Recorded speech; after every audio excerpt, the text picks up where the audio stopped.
वक्फ संशोधन कानून को लेकर के जमीयत की बड़ी बैठक हुई, क्या कुछ फैसले लिए गए, इसको लेकर बताने के नियाज फारूकी साहब हमारे साथ है। क्या कुछ फैसले लिए गए? देखिए, सबसे अहम बात यही थी। एक तो ये कि सारे मुल्क के अंदर ये मैसेज जाना चाहिए कि जो कानूनी तरीके हैं वो इख्तियार किए जाएंगे। तो अदालत में जाना है तो अदालत में जमीयत पार्टी है, हम मुकदमे को अच्छी तरह से देखेंगे। दूसरे ये कि मुल्क के अंदर जो एहतजाज हो रहा है उसमें अभी ये प्रॉब्लम आ रही है कि सरकार जो है हर तरह के एहतजाज को रोक रही है। हद ये है कि नमाज के अंदर लोगों ने पट्टी बांध रखी थी तो उनके ऊपर भी मुकदमात कायम किए जा रहे हैं। तो ये तो बात होगी डिक्टेटरशिप की। तो ये नहीं, अब इसका सवाल नहीं रहा कि वक्फ और नो वक्फ। वक्फ और नो स्मॉलर इशू है। इससे बड़ा इशू ये है कि इस मुल्क के शहरियों को प्रोटेस्ट का राइट होगा या नहीं होगा। ये वही सवाल है जो इमरजेंसी में खड़ा हुआ था। आज वही सिचुएशन दोबारा आई है, तो उसमें हमारे लिए खड़ा होना जरूरी है। हमारा एज ए ऑर्गेनाइजेशन हमने आज़ादी की लड़ाई लड़ी है। हमने जो है हर तरह की जो है वो तशद्दुद के खिलाफ हम खड़े हुए हैं। तो इसलिए हमारा फर्ज बनता है कि हम लोगों को सही तरह रास्ता दिखाएं।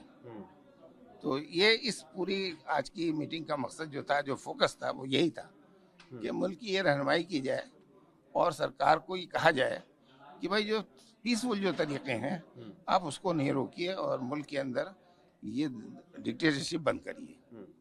आपने कहा पीसफुल प्रोटेस्ट रहेंगे, तो कब आगे की प्लानिंग क्या है, कब कब कहाँ करने वाले हैं? तो ये तो जैसे जैसे मूवमेंट डेवलप होता है, ये ऐसा नहीं है कि पहले से एक प्री डिसाइडेड वो करके बनाया जाए। जैसे जैसे तहरीक डेवलपमेंट होगी, जैसे जैसे आगे बढ़ेगी।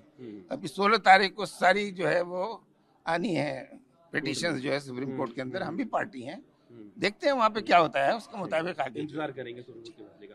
दूसरे बताइए कि आह्वान आपका है, आपके कहने पर लोग प्रोटेस्ट भी कर रहे हैं, लेकिन उसमें जो हिंसा होती है उसकी जिम्मेदारी फिर कौन लेगा? नहीं, सब हमारा नहीं है। जो भी प्रोटेस्ट की जिम्मेदारी होती है, जो लोग प्रोटेस्ट करने वाले होते हैं उनकी जिम्मेदारी होती है।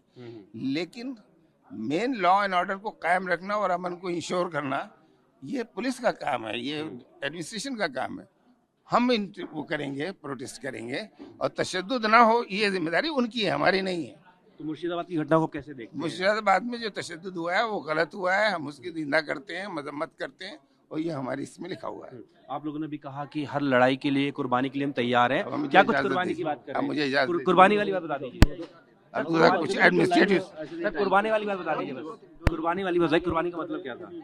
कुर्बानी का मतलब ये था कि अगर हमको नाजायज तरीके से रोका जाएगा, दबाया जाएगा, तो हम रुकने वाले नहीं हैं। उनको जो करना करें। तो साफ तौर पर जो है जमीयत उलमा हिंद का कहना है कि उनका जो प्रोटेस्ट है वो चलता रहेगा। जहाँ जहाँ हिंसा हो रही है उसकी वो खुद भी निंदा करते हैं। उन्होंने कहा कि कोशिश ये रहेगी कि पीसफुल जो प्रोटेस्ट है वो चलता रहे। वीडियो सहयोगी निरंजन दास के साथ जितेंद्र भाटी में भारतवर्ष, दिल्ली।